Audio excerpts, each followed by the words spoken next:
ಎಲ್ಲರಿಗೂ ನಮಸ್ಕಾರ. ನಾನು ನಿಮ್ಮ ಹಾಂಟೆಡ್ ಕನ್ನಡಿಗ ಚರಣ್ ಮಾತಾಡ್ತಾ ಇದ್ದೀನಿ. ಅದು ಜುಲೈ 28, 2017 ಕೇರಳದ ಕೊಲ್ಲಂ ಜಿಲ್ಲೆಯ ಪಿರವಂತೂರು ಅನ್ನೋ ಒಂದು ಗ್ರಾಮದಲ್ಲಿ ಸಮಯ ಸುಮಾರು 10:30 ಆಗಿರುತ್ತೆ. 11th ಕ್ಲಾಸ್ ಓದ್ತಿದ್ದ ರಿನ್ಸಿ ಬಿಜು ತನ್ನ ರೂಮ್ ಅಲ್ಲಿ ಒಂದು ಚೇರ್ ಮೇಲೆ ಕೂತ್ಕೊಂಡು ಓದ್ಕೊಂತಾ ಇರ್ತಾಳೆ. ರಿನ್ಸಿ ಬಿಜು ತಾನು ಓದ್ತಿದ್ದ ಸ್ಕೂಲಲ್ಲಿ ರ್ಯಾಂಕ್ ಸ್ಟೂಡೆಂಟ್ ಆಗಿರ್ತಾಳೆ. ನಾಳೆ ಎಕ್ಸಾಮ್ ಇರೋದ್ರಿಂದ ತುಂಬಾ ಇಂಟ್ರೆಸ್ಟ್ ಕೊಟ್ಟು ಓದ್ತಾ ಇರ್ತಾಳೆ. ಆಗ ಒಂದ್ ಹೆಂಗ್ಸು ತನ್ನ ಹೆಸರಿಡ್ದು ಕರೆಯೋದನ್ನ ನೋಡಿ ರಿನ್ಸಿ ಹಿಂದೆ ತಿರುಗಿ ನೋಡ್ತಾಳೆ. ಹಿಂದೆ ತಿರುಗಿ ನೋಡಿದಾಗ ಅವ್ರ ತಾಯಿ ನಿಂತಿರ್ತಾರೆ. ಮಗಳು ನಾಳೆ ಎಕ್ಸಾಮ್ಗೆ ಓದ್ತಾ ಇರೋದ್ರಿಂದ ರಿನ್ಸಿ ಟೀ ಬೇಕಾ ಅಂತ ಕೇಳ್ತಾರೆ. ಅದಕ್ಕೆ ರಿನ್ಸಿ ಇಲ್ಲ ಬೇಡಮ್ಮ, ಇನ್ನು ಸ್ವಲ್ಪ ಹೊತ್ತಷ್ಟೇ, ಆಮೇಲೆ ಇದ್ದೇ ಮಾಡ್ತೀನಿ ಅಂತ ಹೇಳ್ತಾಳೆ. ಹಾಗೆ ಅವ್ರ ತಾಯಿಗೆ ಬೆಳಗ್ಗೆ ನನಗೆ 5 ಗಂಟೆಗೆ ಎಬ್ಸಿನ ಓದ್ಕೊಬೇಕು ಅಂತ ಹೇಳಿರ್ತಾಳೆ. ಆಗ ರಿನ್ಸಿ ಅವ್ರ ಅಮ್ಮ ಸರಿ ನಾ ಬಂದು ಎಬ್ಬಿಸ್ತೀನಿ, ನೀನ್ ತುಂಬಾ ಹೊತ್ತು ನಿದ್ದೆಗೆ ಹೇಳ್ಬೇಡ, ಬೇಗ ಮಲ್ಕೋ ಅಂತ ಹೇಳಿ ಅಲ್ಲಿಂದ ಹೋಗ್ತಾರೆ. ನಂತರ ಅವ್ರ ಅಮ್ಮ ರೂಮ್ ಡೋರ್ ನ ಕ್ಲೋಸ್ ಮಾಡಿ ಹೋಗ್ತಾರೆ. ರಿನ್ಸಿ 1 ಗಂಟೆ ಓದ್ಕೊಂಡು ತನ್ನ ತಾಯಿಗೆ ಬೆಳಗ್ಗೆ ಬೇಗ ಎಬ್ಸೋಕೆ ಹೇಳಿರೋದ್ರಿಂದ ತನ್ನ ರೂಮ್ ಡೋರ್ ನ ಲಾಕ್ ಮಾಡದೆ ಹಾಗೆ ಮಲಗ್ ಬಿಡ್ತಾಳೆ. ನೆಕ್ಸ್ಟ್ ಡೇ ಬೆಳಗ್ಗೆ ಸುಮಾರು 4 ಗಂಟೆಗೆ ಇದ್ದ ರಿನ್ಸಿಯ ತಾಯಿ ಫೇಸ್ ವಾಶ್ ಮಾಡಿ ಕಿಚನ್ಗೆ ಹೋಗಿ ಟೀ ರೆಡಿ ಮಾಡ್ತಾರೆ. ಟೀನ ಒಂದ್ ಕಪ್ಪಲ್ ತಗೊಂಡು ರಿನ್ಸಿ ಬಿಸಿ ಇರೋ ರೂಮ್ ಕಡೆ ಹೋಗ್ತಾರೆ. ನಂತರ ಅವ್ರ ತಾಯಿಯ ರೂಮ್ ಡೋರ್ ನ ಓಪನ್ ಮಾಡಿ ಒಳಗೋಗಿ ಆ ರೂಮ್ ಅಲ್ಲಿರೋ ಲೈಟ್ ಸ್ವಿಚ್ ನ ಆನ್ ಮಾಡ್ತಾರೆ. ಲೈಟ್ಸ್ ಆನ್ ಮಾಡಿದ ಕೂಡಲೇ ಹಾಸಿಗೆ ಮೇಲೆ ಮಲಗಿರೋ ರಿನ್ಸಿ ಬಿಸಿನ ನೋಡಿ ತುಂಬಾ ಗಾಬರಿ ಆಗ್ತಾರೆ. ಬಿಕಾಸ್ ಅವ್ರ ಅಮ್ಮ ರಿನ್ಸಿನ ನೋಡಿದಾಗ ಅವಳು ಮಲಗಿರೋ ರೀತಿ ಕಾಣಿಸ್ತಾ ಇರ್ಲಿಲ್ಲ. ಯಾಕೆಂದ್ರೆ ಅವಳು ತುಂಬಾ ವಿಚಿತ್ರವಾಗಿ ಮಲಗಿದ್ಲು. ಅವಳು ಕೈ ಕಾಲ್ಗಳು ಹೇಗೆಗೋ ಇದ್ವು, ಅದನ್ನ ಇಲ್ಲಿ ಹೇಳಕ್ಕಾಗಲ್ಲ. ಹಾಗೆ ಅವಳು ತನ್ನ ಬಾಯಿನ ಓಪನ್ ಮಾಡಿ ಮಲಗಿದ್ಲು. ಆಗ ಅವ್ರ ತಾಯಿ ಇವಳು ಸುಮ್ನೆ ಡ್ರಾಮಾ ಮಾಡ್ತಿರ್ಬೋದು ಅಂತ ಯೋಚನೆ ಮಾಡಿ ಟೀ ತಗೊಂಡು ಅವಳ ಹತ್ರ ಹೋಗ್ತಾರೆ. ಅವಳ ತಾಯಿ ಮೊದ್ಲು ನೋಟಿಸ್ ಮಾಡಿದ ವಿಷಯ ಏನಂದ್ರೆ ಅವಳ ಬಟ್ಟೆ ಎಲ್ಲ ಅರ್ಧೋಗಿರೋದನ್ನ ನೋಟಿಸ್ ಮಾಡ್ತಾರೆ. ಅದಷ್ಟೇ ಅಲ್ಲದೆ ಅವಳ ಕೈ ಕಾಲ್ಗಳಲ್ಲಿ ಚಿಕ್ಕ ಚಿಕ್ಕ ಗಾಯಗಳಾಗಿರುತ್ತೆ. ಅದ್ರ ಜೊತೆ ಅವಳ ಕುತ್ತಿಗೆಯಲ್ಲಿದ್ದ ಚಿನ್ನದ ಸರ ಕೂಡ ಇರಲ್ಲ. ಅವ್ರ ತಾಯಿ ಅವಳನ್ನ ತುಂಬಾ ಸೂಕ್ಷ್ಮವಾಗಿ ನೋಡಿದಾಗ ಅವಳು ಉಸಿರಾಡೋ ರೀತಿ ಕಾಣಿಸ್ತಾ ಇರಲ್ಲ. ಇದನ್ನ ನೋಡಿದ ಅವ್ರ ತಾಯಿ ಇನ್ನೂ ಗಾಬರಿ ಆಗ್ತಾರೆ. ನಂತರ ಅವ್ರ ತಾಯಿ ನಿಧಾನವಾಗಿ ಭುಜದ ಮೇಲೆ ಕೈ ಇಟ್ಟಿ ರಿನ್ಸಿ ರಿನ್ಸಿ ಅಂತ ಹೇಳಿ ಎಬ್ಬಿಸೋಕ್ ಟ್ರೈ ಮಾಡ್ತಾರೆ. ಆದ್ರೆ ರಿನ್ಸಿಯಿಂದ ಯಾವುದೇ ರೆಸ್ಪಾನ್ಸ್ ಬರಲ್ಲ. ಹಾಗೆ ಅವಳ ಶೋಲ್ಡರ್ ನ ಮುಟ್ಟಾಗ ಅವಳ ದೇಹ ತುಂಬಾ ಕೂಲ್ ಆಗಿರೋದನ್ನ ನೋಡಿ ಅವಳ ತಾಯಿ ಇನ್ನಷ್ಟು ಭಯ ಪಡ್ತಾರೆ. ಅದರಿಂದ ಅವ್ರು ತುಂಬಾ ಬೇಗನೆ ಅವ್ರು ಇರೋ ರೂಮಿಂದ ಇನ್ನೊಂದು ರೂಮಿಗೆ ಹೋಗಿ ಅಲ್ಲೇ ಬೆಡ್ ಮೇಲೆ ಮಲಗಿದ್ದ ರಿನ್ಸಿಯ ತಂದೆ ಬಿಸು ಥಾಮಸ್ ನ ಎಬ್ಸಿ ಅವ್ರ ಮಗಳು ರೂಮಿಗೆ ಕರ್ಕೊಂಡು ಬರ್ತಾರೆ. ಆಗ ಬಿಸು ಥಾಮಸ್ ಅವಳ ಮಗಳು ರೂಮಿಗೆ ಬಂದು ಅವಳ ಕೆನ್ನೆಗೆ ಹೊಡೆದು ಅವಳು ನೆಬ್ರಿಸೋಕೆ ತುಂಬಾ ಟ್ರೈ ಮಾಡ್ತಾರೆ. ಹಾಗೆ ಅವ್ರು ಅವಳ ಮುಖದ ಮೇಲೆ ನೀರು ಕೂಡ ಹಾಕ್ತಾರೆ. ಬಟ್ ರಿನ್ಸಿಯಿಂದ ಯಾವುದೇ ರೆಸ್ಪಾನ್ಸ್ ಬರಲ್ಲ. ನಂತರ ಅವಳ ತಂದೆ ಪಲ್ಸ್ ಆಗಿ ಹಾರ್ಟ್ ಬೀಟ್ ನ ಚೆಕ್ ಮಾಡಿದಾಗ ಅವೆರಡೂ ಕೆಲಸ ಮಾಡ್ತಿರಲ್ಲ. ಇದನ್ನ ನೋಡಿದ ರಿನ್ಸಿಯ ತಾಯಿ ಅಳೋದಿಕ್ ಶುರು ಮಾಡ್ತಾರೆ. ಆಕೆ ದೇಹದಲ್ಲಾಗಿರೋ ಗಾಯಗಳು ನೋಡಿದ ಅವಳ ತಂದೆ ಇವಳನ್ನ ಯಾರು ಸಾಯಿಸಿರ್ಬೋದು ಅಂತ ಥಿಂಕ್ ಮಾಡಿ ಇಮಿಡಿಯೇಟ್ಲಿ ಪೊಲೀಸ್ಗೆ ಕಾಲ್ ಮಾಡ್ತಾರೆ. ಅದನ್ನ ಕೇಳಿದ ಪೊಲೀಸರು ಓಕೆ ನಾವ್ ಈಗಲೇ ಬರ್ತೀವಿ ಅಂತ ಕಾಲ್ ಕಟ್ ಮಾಡ್ತಾರೆ. ಈ ಕಡೆ ರಿನ್ಸಿಯ ಪೇರೆಂಟ್ಸ್ ತುಂಬಾ ಅಳ್ತಾ ಪೊಲೀಸ್ಗಾಗಿ ಕಾಯ್ತಾ ಇರ್ತಾರೆ. ಸೊ ಅವತ್ ನೈಟ್ ಎಕ್ಸಾಮ್ಗೆ ಓದ್ಕೊಳ್ತಾ ಮಲಗಿದ ರಿನ್ಸಿಗೆ ಏನಾಯ್ತು, ಕೇರಳದಲ್ಲಿ ಸೆನ್ಸೇಷನ್ ಆಗಿರೋ ರಿನ್ಸಿ ಬಿಜು ಕೇಸ್ ಬಗ್ಗೆ ಈ ವಿಡಿಯೋದಲ್ಲಿ ತಿಳಿತಾ ಹೋಗೋಣ. ಈಗ ತಮ್ಮ ಕಾರನ್ನ ರಿನ್ಸಿ ಮನೆ ಮುಂದೆ ನಿಲ್ಸಿದ ಪೊಲೀಸರು ತಮ್ಮ ಕಾರಿಂದ ಕೆಳಗೆ ಇಳಿದೇನೆ ಅವ್ರ ಮನೆನ ನೋಡ್ತಾರೆ. ಅವ್ರು ನೋಡಿದಾಗ ರಿನ್ಸಿಯ ನೇಬರ್ಸ್ ತುಂಬಾನೇ ಅಳ್ತಾ ನಿಂತಿರ್ತಾರೆ. ಹಾಗೆ ರಿನ್ಸಿಯ ತಂದೆ ಕೂಡ ಅಲ್ಲಿ ಕೂತು ಅಳ್ತಿರೋದನ್ನ ನೋಟಿಸ್ ಮಾಡ್ತಾರೆ. ಪೊಲೀಸರು ಕಾರಿಂದ ಕೆಳಗಿಳಿಯೋದನ್ನ ನೋಡಿ ರಿನ್ಸಿ ತಂದೆ ಎದಳ್ತಾರೆ. ಪೊಲೀಸರು ರಿನ್ಸಿ ತಂದೆ ಹತ್ರ ಹೋಗಿ ಎಲ್ಲಿ ಅಂತ ಕೇಳಿದಾಗ ಅದಕ್ಕೆ ಅವ್ರ ತಂದೆ ಪೊಲೀಸರನ್ನ ಬನ್ನಿ ಸರ್ ಅಂತ ಹೇಳಿ ಅವ್ರ ಮಗಳು ರೂಮಿಗೆ ಕರ್ಕೊಂಡು ಹೋಗ್ತಾರೆ. ಪೊಲೀಸರು ರೂಮ್ಗೆ ಹೋಗಿ ನೋಡಿದಾಗ ರಿನ್ಸಿ ಅವರ ತಾಯಿ ಬೆಡ್ ಹತ್ರ ನಿಂತು ಅಳ್ತಾ ಇರ್ತಾರೆ. ಆದ್ರೆ ಪೊಲೀಸರು ಮಾತ್ರ ಯಾವುದೇ ಮೂವ್ಮೆಂಟ್ ಇಲ್ಲದೆ ಮಲಗಿರೋ ರಿನ್ಸು ಬಿಜುನೇ ನೋಡ್ತಾ ಇದ್ರು. ಅದೇ ರೀತಿ ಅವ್ರ ಪೇರೆಂಟ್ಸ್ ಕೂಡ ಅನುಮಾನದಿಂದನೇ ನೋಡ್ತಾರೆ. ಯಾಕೆಂದ್ರೆ ಒಂದು ಕೇಸ್ ನ ಸಾಲ್ವ್ ಮಾಡ್ಬೇಕು ಅಂದ್ರೆ ಪೊಲೀಸ್ ಎಲ್ಲರೂ ಅನುಮಾನ ದೃಷ್ಟಿಯಿಂದನೇ ನೋಡ್ಬೇಕಾಗುತ್ತೆ. ಕೂಡ್ಲೆ ಇನ್ನೊಂದು ಮುಖ್ಯವಾದ ವಿಷಯನ ನೋಟಿಸ್ ಮಾಡ್ತಾರೆ. ಅದೇನಂದ್ರೆ ಆಕೆ ಕುತ್ತಿಗೆಯಲ್ಲಿರೋ ಗಾಯ. ಅದನ್ನ ಕನ್ಫರ್ಮ್ ಮಾಡ್ಕೊಂಡ ಅವರು ಹಾಸಿಗೆ ಪಕ್ಕದಲ್ಲಿ ಬಿದ್ದಿರೋ ಉದ್ದವಾಗಿರೋ ಹಗ್ಗವನ್ನು ಕೂಡ ನೋಡ್ತಾರೆ. ಸೊ ರಿನ್ಸಿಯನ್ನ ಸಾಯಿಸೋದಿಕ್ಕೆ ಆಕೆ ಕುತ್ತಿಗೆನ ಹೆಚ್ಚಿದ್ದಾರೆ ಅಂತ ಗೆಸ್ ಮಾಡಿದ ಪೊಲೀಸರು ಅದನ್ನ ಕನ್ಫರ್ಮ್ ಮಾಡೋದಿಕ್ಕೆ ರಿನ್ಸಿಯ ಡೆಡ್ ಬಾಡಿನ ಆಟೋಪ್ಸಿಗೆ ಕಳಿಸ್ತಾರೆ. ಅದಕ್ಕೆ ಕ್ರೈಮ್ ಸೀನ್ ನ ಸೆಕ್ಯೂರ್ ಮಾಡೋಕೆ ಡಾಗ್ ಸ್ಕ್ವಾಡ್ ಆಗಿ ಫಾರೆನ್ಸಿಕ್ ಟೀಮ್ ಬಂದು ಆ ರೂಮ್ ಅಲ್ಲಿ ಏನಾದ್ರು ಎವಿಡೆನ್ಸ್ ಸಿಗತ್ತಾ ಅಂತ ಸರ್ಚ್ ಮಾಡೋದಕ್ಕೆ ಶುರು ಮಾಡ್ತಾರೆ. ಆಗ ಫಾರೆನ್ಸಿಕ್ ಟೀಮ್ ಆ ರೂಮ್ ಅಲ್ಲಿರೋ ಫಿಂಗರ್ ಪ್ರಿಂಟ್ಸ್ ನ ಕಲೆಕ್ಟ್ ಮಾಡ್ತಾರೆ. ಆ ರೂಮ್ ಅಲ್ಲಿ ಸಿಕ್ಕಿರೋ ಫಿಂಗರ್ ಪ್ರಿಂಟ್ಸ್ ನೆಲ್ಲ ಚೆಕ್ ಮಾಡಿದಾಗ ಅದೆಲ್ಲ ರಿನ್ಸಿ ಆಗೋ ಅವ್ರ ಪೇರೆಂಟ್ಸ್ ಅಂತ ಗೊತ್ತಾಗುತ್ತೆ. ಅದಷ್ಟೇ ಅಲ್ಲ, ಬೆಡ್ ಹತ್ರ ಇದ್ದ ಹಗ್ಗ ಕೂಡ ರಿನ್ಸಿ ಅವರ ತಂದೆದೆ ಅಂತ ಗೊತ್ತಾಗುತ್ತೆ. ಯಾಕೆಂದ್ರೆ ಅವ್ರ ತಂದೆ ಹತ್ರ ಇರೋ ಆಟೋ ಮ್ಯಾನ್ಯುಲಿ ಸ್ಟಾರ್ಟ್ ಮಾಡೋದಾಗಿರುತ್ತೆ. ಅದರಿಂದ ಆ ಹಗ್ಗನ ಅವ್ರ ತಂದೆ ಯೂಸ್ ಮಾಡ್ತಾ ಇದ್ರು ಅಂತ ಗೊತ್ತಾಗುತ್ತೆ. ಸೊ ಇಲ್ಲಿಂದ ಪೊಲೀಸರಿಗೆ ರಿನ್ಸಿಯ ತಂದೆ ಮೇಲೆ ಅನುಮಾನ ಶುರು ಆಗುತ್ತೆ. ಅದಕ್ಕೆ ಇನ್ನಷ್ಟು ಸಾಕ್ಷಿ ಅನ್ನೋ ರೀತಿ ಅಲ್ಲಿ ಫಿಂಗರ್ ಪ್ರಿಂಟ್ಸ್ ಕೂಡ ಸಿಕ್ಕಿರುತ್ತೆ. ಬಟ್ ಪೇರೆಂಟ್ಸ್ ನ ಫಿಂಗರ್ ಪ್ರಿಂಟ್ಸ್ ತನ್ನ ಮಗಳು ರೂಮಲ್ಲಿ ಸಿಗೋದು ಸಾಧಾರಣ ವಿಷಯ. ಸೊ ಇದರಿಂದ ಮಾತ್ರ ಅವ್ರ ಮೇಲೆ ಡೌಟ್ ಪಡೋದಿಕ್ಕಾಗಲ್ಲ. ಅದರಿಂದ ಪೊಲೀಸರು ಇನ್ನಷ್ಟು ಸ್ಟ್ರಾಂಗ್ ಎವಿಡೆನ್ಸ್ ನ ಹುಡ್ಕೋದಿಕ್ ಶುರು ಮಾಡ್ತಾರೆ. ಅವಾಗ ರಿನ್ಸಿ ಲಾಕ್ ಮಾಡದೇ ಇರೋ ಡೋರ್ ಅಲ್ಲದೆ ಅದೇ ರೂಮ್ ಅಲ್ಲಿ ಬ್ಯಾಕ್ ಡೋರ್ ಕೂಡ ಇರುತ್ತೆ. ಆ ಬ್ಯಾಕ್ ಡೋರ್ ನ ಚೆಕ್ ಮಾಡಿದ ಪೊಲೀಸರು ಆ ಡೋರ್ ನ ಓಪನ್ ಅಂಡ್ ಕ್ಲೋಸ್ ಮಾಡೋದಕ್ಕೆ ಟ್ರೈ ಮಾಡ್ತಿರುವಾಗ ಆ ಡೋರ್ ತುಂಬಾ ಟೈಟ್ ಆಗಿರುತ್ತೆ. ಕೋಲ್ಡ್ ಏರ್ ಇಂದ ಆ ಡೋರ್ ಒದ್ದೆ ಆಗಿರೋದ್ರಿಂದ ಆ ಡೋರ್ ಓಪನ್ ಕ್ಲೋಸ್ ಮಾಡೋದು ತುಂಬಾ ಕಷ್ಟ ಅಂತ ಅರ್ಥ ಮಾಡ್ಕೊಳ್ತಾರೆ. ಸೊ ಈ ಬಗ್ಗೆ ಆಕೆ ಪೇರೆಂಟ್ಸ್ ನ ಕೇಳಿದಾಗ ಆ ಡೋರ್ ಸ್ವಲ್ಪ ಆಗಿ ಅದನ್ನ ಸರಿಯಾಗಿ ಲಾಕ್ ಮಾಡಕ್ಕಾಗಲ್ಲ, ಅದರಿಂದ ಯಾರಾದ್ರೂ ಇಲ್ಲಿಂದ ಬಂದು ಹೀಗೆ ಮಾಡಿರ್ಬೋದು ಅಂತ ಹೇಳ್ತಾರೆ. ಓಕೆ, ಯಾರಾದ್ರೂ ಹೊರಗಡೆಯಿಂದ ಡೋರ್ ಓಪನ್ ಮಾಡಿದಾಗ ಅಲ್ಲೂ ಕೂಡ ಫಿಂಗರ್ ಪ್ರಿಂಟ್ಸ್ ಇರಬೇಕು ಅಂತ ತಿಳಿದು ಫಾರೆನ್ಸಿಕ್ ಟೀಮ್ ನ ಕರೆಸಿ ಚೆಕ್ ಮಾಡಿದಾಗ ಅಲ್ಲಿ ಕೂಡ ರಿನ್ಸಿ ಹಾಗೂ ಆಕೆ ಪೇರೆಂಟ್ಸ್ ನ ಫಿಂಗರ್ ಪ್ರಿಂಟ್ಸ್ ಮಾತ್ರ ಇತ್ತು. ಈ ಪೊಲೀಸರು ರಿನ್ಸಿಯ ಪೇರೆಂಟ್ಸ್ ನಿಂದಾನೆ ತಮ್ಮ ಇನ್ವೆಸ್ಟಿಗೇಷನ್ ನ ಶುರು ಮಾಡ್ತಾರೆ. ಆಕೆಯ ತಂದೆ ಮೇಲೆ ಪೊಲೀಸರಿಗೆ ಡೌಟ್ ಇರೋದ್ರಿಂದ ಆಕೆ ತಂದೆಯ ವಿಚಾರಣೆ ಶುರು ಮಾಡಿದ ಪೊಲೀಸರು, ನೀನು ಆಟೋ ಸ್ಟಾರ್ಟ್ ಮಾಡೋ ಹಗ್ಗ ಅವಳ ರೂಮ್ಗೆ ಹೇಗ್ ಬಂತು ಅಂತ ಕೇಳ್ತಾರೆ. ಆದ್ರೆ ಆ ಹಗ್ಗ ರೂಮ್ ಒಳಗೆ ಹೇಗ್ ಬಂತು ನನಗೆ ಗೊತ್ತಿಲ್ಲ ಅಂತ ಹೇಳ್ತಾರೆ. ಸೊ ಆಕೆ ತಂದೆ ಮೇಲೆ ಪೊಲೀಸರಿಗೆ ಇನ್ನಷ್ಟು ಅನುಮಾನ ಹೆಚ್ಚಾಗುತ್ತೆ. ಅದೇ ರೀತಿ ಪೊಲೀಸರು ನನ್ನ ಮೇಲೆ ಅನುಮಾನ ಪಡ್ತಿದ್ದಾರೆ ಅಂತ ರಿನ್ಸಿ ತಂದೆ ಗೊತ್ತಾಗುತ್ತೆ. ಬಟ್ ಅದೇ ಟೈಮಲ್ಲಿ ಪೊಲೀಸರು ರಿನ್ಸಿಯ ಅಟಾಪ್ಸಿ ರಿಪೋರ್ಟ್ ನ ತಗೊಂತಾರೆ. ಪೊಲೀಸರು ಇದಕ್ಕೂ ಮುಂಚೆ ಗೆಸ್ ಮಾಡ್ದಂಗೆ ರಿನ್ಸಿಯ ಕುತ್ತಿಗೆ ಸಾಯಿಸಿದ್ದಾರೆ ಅಂತ ಗೊತ್ತಾಗುತ್ತೆ. ಅದ್ ಮಾತ್ರ ಅಲ್ಲ, ರಿನ್ಸಿ ವಾಸ್ ರೇಪ್ಡ್. ಆಕೆ ದೇಹ ಹಾಗೂ ಬಟ್ಟೆ ಮೇಲೆ ಸ್ಪರ್ಮ್ಸ್ ಇರೋದು ಕನ್ಫರ್ಮ್ ಆಗುತ್ತೆ. ಇದು ಗೊತ್ತಾದ ಕೂಡಲೇ ಪೊಲೀಸರು ಮೊದಲು ಮಾಡೋ ಕೆಲಸ ಏನಂದ್ರೆ ರಿನ್ಸಿ ತಂದೆ DNA ಹಾಗೂ ರಿನ್ಸಿ ಬಟ್ಟೆ ಮೇಲೆ ಇದ್ದ ಸ್ಪರ್ಮ್ ನ ಎರಡು ಮ್ಯಾಚ್ ಮಾಡಿ ನೋಡ್ತಾರೆ. ಬಟ್ ಅದೆರಡು ಟೋಟಲ್ ಆಗಿ ಮ್ಯಾಚ್ ಆಗಲ್ಲ. ಆಲ್ಸೋ ಈ ರಿಪೋರ್ಟ್ ಅವ್ರ ತಂದೆನೇ ಕೊಲೆಗಾರ ಅನ್ನೋ ರೀತಿ ತೋರಿಸ್ತಾ ಇರುತ್ತೆ.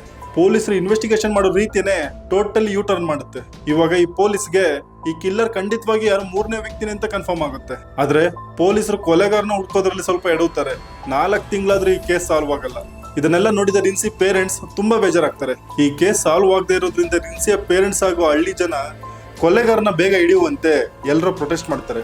ಈ ಕೇಸ್ ನ CBCIDಗೆ ಟ್ರಾನ್ಸ್ಫರ್ ಮಾಡೋದಕ್ಕೆ ಮನವಿ ಮಾಡ್ತಾರೆ. ಅಲ್ಲಿ CM ಕೂಡ ಇದನ್ನ ಅಕ್ಸೆಪ್ಟ್ ಮಾಡಿ ಈ ಕೇಸ್ ನ CBCIDಗೆ ಟ್ರಾನ್ಸ್ಫರ್ ಮಾಡ್ತಾರೆ. ಆಗ ವಿಚಾರಣೆ ಶುರು ಮಾಡಿದ CBCID ಅವರು ಆಕೆ ತಂದೆ ಮೇಲೆ ಅನುಮಾನ ಇಟ್ಕೊಂಡು ತನಿಖೆ ಶುರು ಮಾಡ್ತಾರೆ.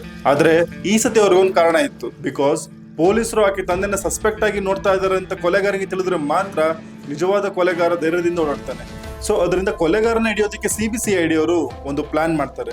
ನೈಟ್ ಟೈಮ್ ಅಲ್ಲಿ ರಿನ್ಸಿ ಮರ್ಡರ್ ಮಾಡಿರೋದ್ರಿಂದ ನೈಟ್ ಟೈಮ್ ಅಲ್ಲಿ ಯಾರೆಲ್ಲ ಊರಲ್ಲಿ ತಿರುಗಾಡ್ತಾರೆ ಅಂತ ವಾಚ್ ಮಾಡೋದಕ್ಕೆ ಶುರು ಮಾಡ್ತಾರೆ. ಆ ರಾತ್ರಿ ಅವರು ವಾಚ್ ಮಾಡ್ತಿರುವಾಗ ಅವ್ರಿಗೊಂದು ಮುಖ್ಯವಾದ ಬ್ರೇಕ್ ಥ್ರೂ ಸಿಗುತ್ತೆ. ನೈಟ್ ಟೈಮ್ ಅಲ್ಲಿ ರಿನ್ಸಿ ಮನೆ ಹಿಂದೆ ಇರೋ ಮನೆಯಲ್ಲಿ 40 ವರ್ಷದ ವ್ಯಕ್ತಿಯೊಬ್ಬ ಮನೆ ಹತ್ರ ಬಂದು ಹೋಗ್ತಿರೋದು ಪೊಲೀಸರಿಗೆ ಗೊತ್ತಾಗುತ್ತೆ. ಸೊ ಪೊಲೀಸರು ಆ ಮನೆನ ಚೆಕ್ ಮಾಡಿದಾಗ ಅಲ್ಲಿ 30 ವರ್ಷದ ಹೆಂಗಸು ಒಂಟಿಯಾಗಿರೋದು ಪೊಲೀಸರಿಗೆ ಗೊತ್ತಾಗುತ್ತೆ. ಸೊ ಆ ವ್ಯಕ್ತಿ ಯಾರು, ಆ ವ್ಯಕ್ತಿ ಯಾಕೆ ನೈಟ್ ಟೈಮ್ ಅಲ್ಲಿ ಬರ್ತಿದ್ದ ಅಂತ ತನಿಖೆ ಶುರು ಮಾಡಿದಾಗ ಆ ವ್ಯಕ್ತಿ ಹೆಸರು ಸುನಿಲ್ ಕುಮಾರ್ ಅಂತ ಗೊತ್ತಾಗುತ್ತೆ. ಆ ಲೇಡಿಯ ಹಸ್ಬೆಂಡ್ ಕೆಲಸದ ಸಲುವಾಗಿ ಸ್ಟೇಷನ್ಗೆ ಹೋಗೋದ್ರಿಂದ ಆ ಟೈಮಲ್ಲಿ ಸುನಿಲ್ ಕುಮಾರ್ ಇಲ್ಲಿಗೆ ಬರ್ತಾನೆ. ಸೊ ಅವರಿಬ್ರು ಅಫೇರ್ ಅಲ್ಲಿ ಇರೋದು ಗೊತ್ತಾಗುತ್ತೆ. ಅದಷ್ಟೇ ಅಲ್ಲ, ಆತ ಘಟನೆ ನಡೆದ ಹಿಂದಿನ ರಾತ್ರಿ ಕೂಡ ಅಲ್ಲಿಗೆ ಬಂದೋಗಿದ್ದ ಅನ್ನೋದು ಪೊಲೀಸರಿಗೆ ಗೊತ್ತಾಗುತ್ತೆ. ಕೂಡಲೇ ಆ ಲೇಡಿನ ಆಸ್ಪತ್ರೆಗೆ ಕರ್ಕೊಂಡೋಗಿ ಮೆಡಿಕಲ್ ಟೆಸ್ಟ್ ಮಾಡಿಸ್ತಾರೆ. ಅವಳಿಗೆ ಯಾಕೆ ಮೆಡಿಕಲ್ ಟೆಸ್ಟ್ ಮಾಡಿಸ್ತಾರೆ ಅಂತ ನೀವು ಕೇಳಿದ್ರೆ, ಅವನು ಹಿಂದಿನ ದಿನ ರಾತ್ರಿ ಅಲ್ಲಿಗೆ ಬಂದು ಹೋಗಿರೋದ್ರಿಂದ ಅವರು ದೈಹಿಕ ಸಂಪರ್ಕದಲ್ಲಿದ್ರೆ ಆಕೆ ಬಟ್ಟೆ ಹಾಗೂ ದೇಹದ ಮೇಲೆ ಸುನಿಲ್ ಕುಮಾರ್ನ ಸ್ಪರ್ಮ್ ಇರೋ ಸಾಧ್ಯತೆ ಹೆಚ್ಚಿರುತ್ತೆ. ಸೊ ಅವರು ಅದರಿಂದ ಮೆಡಿಕಲ್ ಟೆಸ್ಟ್ ಮಾಡ್ತಾರೆ. ಅವರು ಗೆಸ್ ಮಾಡದಂತೆ ಆಕೆ ದೇಹದ ಮೇಲೆ ಸ್ಪರ್ಮ್ ಇರೋದನ್ನ ಕನ್ಫರ್ಮ್ ಮಾಡ್ಕೊಂಡ ಪೊಲೀಸ್ ರಿನ್ಸಿಯ ಬಟ್ಟೆಯಲ್ಲಿದ್ದ DNA ಜೊತೆಗೆ ಮ್ಯಾಚ್ ಮಾಡಿ ನೋಡ್ತಾರೆ. ಮ್ಯಾಚ್ ಮಾಡಿ ನೋಡಿದಾಗ ಅದು ಪರ್ಫೆಕ್ಟ್ ಆಗಿ ಮ್ಯಾಚ್ ಆಗುತ್ತೆ. ಸೊ ಇಮಿಡಿಯೇಟ್ಲಿ ಪೊಲೀಸರು ಸುನಿಲ್ ಮನೆಗೆ ಹೋಗಿ ಅವನ್ನ ಅರೆಸ್ಟ್ ಮಾಡ್ತಾರೆ. ಮತ್ತೆ ಅವನ DNA ತಗೊಂಡು ಅದನ್ನ ಟೆಸ್ಟ್ ಮಾಡ್ತಾರೆ. ಇದು ಕೂಡ 100% ಪರ್ಫೆಕ್ಟ್ ಆಗಿ ಮ್ಯಾಚ್ ಆಗುತ್ತೆ. ಸೊ ಇಮಿಡಿಯೇಟ್ಲಿ ಅವನ್ನ ಕಸ್ಟಡಿಗೆ ತಗೊಂಡು ಪೊಲೀಸರು ತಮ್ಮ ಶೈಲಿಯಲ್ಲಿ ತನಿಖೆ ಶುರು ಮಾಡ್ತಾರೆ. ಪೊಲೀಸರಿಗೆ ಏನು ತೊಂದರೆ ಕೊಡದೆ ಆ ರಾತ್ರಿಯಲ್ಲಿ ಏನಾಯ್ತು ಅಂತ ಹೇಳೋದಕ್ಕೆ ಶುರು ಮಾಡ್ತಾನೆ. ಅವನು ಕನ್ಫೆಸ್ ಮಾಡಿದ ಇದನ್ನೇ. ಆಟೋ ಡ್ರೈವರ್ ಆಗಿರೋ ಸುನಿಲ್ ಕುಮಾರ್ಗೆ ರಿನ್ಸಿ ಮನೆ ಹಿಂದೆ 15 ಸೆಂಟ್ಸ್ ಜಮೀನ್ ಇರುತ್ತೆ. ಒಂದಿನ ಅವನು ಅಲ್ಲಿ ಬೆಳೆದಿರೋ ಗಿಡ ಕಸನೆಲ್ಲ ಕ್ಲೀನ್ ಮಾಡೋದಕ್ಕಂತ ಹೋಗ್ತಾನೆ. ಅಲ್ಲಿಗೆ ಅವನು ಹೋದಾಗ ರಿನ್ಸಿ ಬಿಜುನ ನೋಡ್ತಾನೆ. ಅವನಾಗ್ಲೇ ಆ ಮನೇಲಿರೋ ಹೆಂಗಸಿನ ಜೊತೆ ಅಫೇರ್ ನಲ್ಲಿ ಇರ್ತಾನೆ. ಈಗ ಅವನು 11ನೇ ತರಗತಿ ಓದ್ತಿರೋ ರಿನ್ಸಿ ಮೇಲೆ ಕಣ್ಣು ಹಾಕಿ ಹೇಗಾದ್ರೂ ಮಾಡಿ ರಿನ್ಸಿ ಜೊತೆ ಒಂದ್ಸರಿ ಸೆಕ್ಸುವಲ್ ಮೂವ್ ಮಾಡ್ಬೇಕಂತ ಯೋಚನೆ ಮಾಡಿ ಆಗ ಸುನಿಲ್ ಒಂದು ಪ್ಲಾನ್ ಮಾಡ್ತಾನೆ. ರಿನ್ಸಿ ಯಾವಾಗ ಸ್ಕೂಲಿಗೆ ಹೋಗ್ತಾಳೆ, ಯಾವಾಗ ಮನೇಲಿ ಇರ್ತಾನೆ ಎಲ್ಲ ವಾಚ್ ಮಾಡ್ತಾನೆ. ಆಗ ಆ ಮನೆ ಬ್ಯಾಕ್ ಡೋರ್ ಸರಿಯಾಗಿ ಕ್ಲೋಸ್ ಮಾಡದೇ ಇರೋದು ಅವ್ನ ಗಮನಕ್ಕೆ ಬರುತ್ತೆ. ಅಷ್ಟೇ ಅಲ್ಲದೆ ರಿನ್ಸಿ ಅದೇ ರೂಮಲ್ಲಿ ಇರೋದು ಅಂತ ಅವ್ನಿಗೆ ಗೊತ್ತಾಗುತ್ತೆ. ಹಾಗಾದ್ರೆ ಅವನಿಗೆ ಅದಕ್ಕಿಂತ ಬೇರೆ ಇನ್ನೇನ್ ಬೇಕು? ನೈಟ್ ರಿನ್ಸಿ ಮಲಗಿದಾಗ ಅವನ ರೂಮ್ಗೆ ಹೋಗಿ ಅವ್ನ ಏನ್ ಪ್ಲಾನ್ ಮಾಡಿದ್ನೋ ಅದನ್ನ ಶುರು ಮಾಡ್ತಾನೆ. ಹಾಗೆ ಅವ್ನ್ ಕಾಯ್ತಿದ್ದ ದಿನ ಕೂಡ ಬಂದಿತ್ತು. ಅದು ಜುಲೈ 28ರ ರಾತ್ರಿ. ರಿನ್ಸಿ ಮನೆಯಿಂದ ಇರೋ ಅವನ ಜಾಗದಲ್ಲಿ ಅವನು ಗಿಡದ ಮಧ್ಯೆ ಬಚ್ಚಿಟ್ಕೊಂಡು ಕಾಯ್ತಾ ಇರ್ತಾನೆ. ನಾನು ಆರಂಭದಲ್ಲೇ ಹೇಳ್ದಂತೆ ಸುಮಾರು 11:30 ರಾತ್ರಿ ರಿನ್ಸಿಯ ರೂಮ್ ಲೈಟ್ಸ್ ಆಫ್ ಆಗಿರೋದನ್ನ ನೋಡ್ತಾನೆ. ನಂತರ ಅಲ್ಲೇ 1 ಗಂಟೆವರೆಗೂ ವೇಟ್ ಮಾಡ್ತಾನೆ. ಅವನು ಫಿಂಗರ್ ಪ್ರಿಂಟ್ಸ್ ಬೀಳಬಾರ್ದು ಅಂತ ತನ್ನ ಪ್ಯಾಂಟ್ ಪಾಕೆಟ್ ಇಂದ ಗ್ಲೌಸ್ ತೆಗೆದು ತನ್ನ ಕೈಗೆ ಹಾಕೊಂತಾನೆ.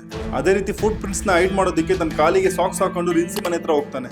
ಆಗ ಅವನು ರಿನ್ಸಿ ಇರೋ ರೂಮ್ ನ ಬ್ಯಾಕ್ ಡೋರ್ ಹತ್ರ ಬಂದು ಒಂದು ಡೋರ್ ನ ಓಪನ್ ಮಾಡೋದಕ್ಕೆ ಟ್ರೈ ಮಾಡ್ತಾನೆ. ನಾನು ಮೊದ್ಲಿಗೆ ಹೇಳ್ದಾಗೆ ಆ ಡೋರ್ ಸ್ಟ್ರಕ್ ಆಗಿರುತ್ತೆ. ಅವನು ಆ ಡೋರ್ ನ ತುಂಬಾ ಫೋರ್ಸ್ಫುಲ್ ಆಗಿ ತೆಗೆಯೋದಕ್ಕೆ ಟ್ರೈ ಮಾಡ್ತಾನೆ. ಈಗ ಆ ಡೋರ್ ನೆಲಕ್ಕೆ ಟಚ್ ಆಗಿ ಸ್ವಲ್ಪ ಸೌಂಡ್ ಇಂದ ಓಪನ್ ಆಗುತ್ತೆ. ಆ ಡೋರ್ ಸೌಂಡಿಗೆ ರಿನ್ಸಿಗೆ ನಿದ್ದೆಯಿಂದ ಎಚ್ಚರ ಆಗಿ ಎದ್ದು ನೋಡಿದಾಗ ತನ್ನ ಮುಂದೆ ನಿಂತಿರೋ ಒಬ್ಬ ವ್ಯಕ್ತಿನ ನೋಡಿ ಬೈದಿಂದ ಕಿರ್ಚೋದಕ್ಕೆ ಶುರು ಮಾಡ್ತಾಳೆ. ನೆಕ್ಸ್ಟ್ ಸೆಕೆಂಡ್ ಅವಳನ್ನ ಕಿರ್ಚೋದನ್ನ ತಡೆಯೋಕ್ಕೆ ಅವಳು ಬಾಯಿ ಮುಚ್ತಾನೆ. ಅವನಿಂದ ತಪ್ಪಿಸ್ಕೊಳ್ಳಕ್ಕೆ ರಿನ್ಸಿ ತುಂಬಾ ಓದಾಡ್ತಾಳೆ. ಬಟ್ ಆಗ ಅವನು ರಿನ್ಸಿ ಮೇಲೆ ಕುತ್ಕೊಂಡು ಅವಳನ್ನು ತುಂಬಾ ಜೋರ ಹೊಡೆಯಕ್ಕೆ ಶುರು ಮಾಡ್ತಾನೆ. ಅದರಿಂದ ರಿನ್ಸಿ ಸ್ವಲ್ಪ ಸಮಯದವರೆಗೂ ಅವನಿಂದ ತಪ್ಪಿಸ್ಕೊಳ್ಳಕ್ಕೆ ತುಂಬಾ ಹೋರಾಡ್ತಾಳೆ. ಸ್ವಲ್ಪ ಸಮಯದ ನಂತರ ರಿನ್ಸಿಗೆ ಉಸಿರು ಕಟ್ಟಂಗಾಗಿ ತುಂಬಾ ಓದಾಡ್ತಾಳೆ. ನಂತರ ಅವಳು ಸತ್ತೋಗಿರೋದು ಗೊತ್ತಿಲ್ದೇನೆ ಆ ಡೆಡ್ ಬಾಡಿ ಜೊತೆ ಸೆಕ್ಸ್ ಮಾಡ್ತಾನೆ. ಇದರಲ್ಲೇ ಅವಳ ತಂದೆನ ಸಸ್ಪೆಕ್ಟ್ ಮಾಡ್ಬೇಕು ಅಂತ ಒಂದು ಪ್ಲಾನ್ ಮಾಡ್ತಾನೆ.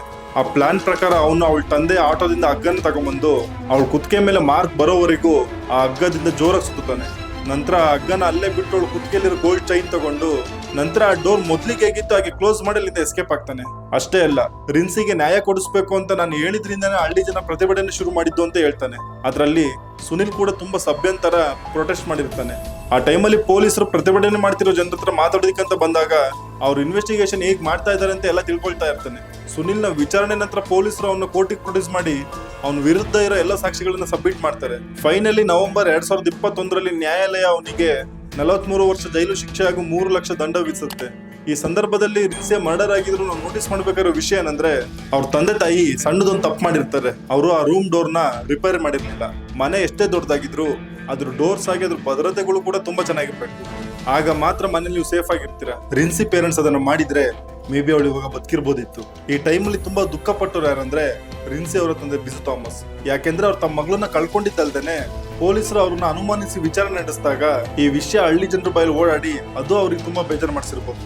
ಅದಲ್ಲದೆ ಈ ಪ್ರಕರಣದಲ್ಲಿ ಅಚ್ಚರಿಯ ಸಂಗತಿ ಏನಂದ್ರೆ ಪೊಲೀಸರು ಸುನಿಲ್ ಬಗ್ಗೆ ಜನರಲ್ಲಿ ವಿಚಾರಿಸಿದಾಗ ಎಲ್ಲರೂ ಅವನ ಬಗ್ಗೆ ತುಂಬಾ ಒಳ್ಳೆದನ್ನ ಹೇಳಿರ್ತಾರೆ. ಎಲೆಕ್ಟ್ರಿಸಿಟಿ ಬಿಲ್ ಕಟ್ಟೋದು, ಗ್ಯಾಸ್ ಬುಕ್ ಮಾಡೋದ್ರಿಂದ ಹಿಡಿದು ಅಲ್ಲಿನ ಸ್ಟ್ರೀಟ್ ಲೈಟ್ ರೆಡಿ ಮಾಡಿಸೋದು, ಡ್ರೈನೇಜ್ ಕ್ಲೀನ್ ಮಾಡಿಸೋದು, ಅಲ್ಲಿನ ಗ್ರಾಮ ಪಂಚಾಯತಿ ಆಡಳಿತ ಮಂಡಳಿಗೆ ಕಂಪ್ಲೇಂಟ್ ಮಾಡಿ ಇನ್ನು ಸಾಕಷ್ಟು ಸಮಾಜ ಸೇವೆ ಮಾಡ್ತಿದ್ದ. ಹಾಗೆ ಯಾರಾದ್ರೂ ಎಮರ್ಜೆನ್ಸಿ ಅಂದ್ರೆ ತನ್ನ ಆಟೋದಲ್ಲೇ ಹೋಗಿ ಹೆಲ್ಪ್ ಮಾಡ್ತಿದ್ದ, ಕೊಟ್ಟಷ್ಟು ದುಡ್ಡು ಇಸ್ಕೊಳ್ತಾ ಇದ್ದ. ಇಷ್ಟೆಲ್ಲ ಒಳ್ಳೆ ಗುಣಗಳಿದ್ರು ಕೊನೆಗೆ ಏನ್ ಬಂತು, ಏನ್ ಸಿಕ್ತು, ಏನು ಸಾಧಿಸಕ್ಕಾಗ್ಲಿಲ್ಲ. ಒಂದಿಡೀ ಕುಟುಂಬದ ಜೀವನದ ಸುಖನ ಹಾಳು ಮಾಡ್ದ. ಈ ವಿಡಿಯೋ ನಿಮಗೆ ಇಷ್ಟ ಆಗಿತ್ತು ಅಂದ್ರೆ ಲೈಕ್ ಮಾಡಿ, ಶೇರ್ ಮಾಡಿ. ಹಾಗೆ ಇದೇ ರೀತಿ ವಿಡಿಯೋಸ್ ನಿಮಗೆ ಬೇಕು ಅಂದ್ರೆ ಬೇಗ ನಮ್ಮ ಚಾನಲ್ನ ಸಬ್ಸ್ಕ್ರೈಬ್ ಮಾಡಿ. ಧನ್ಯವಾದ.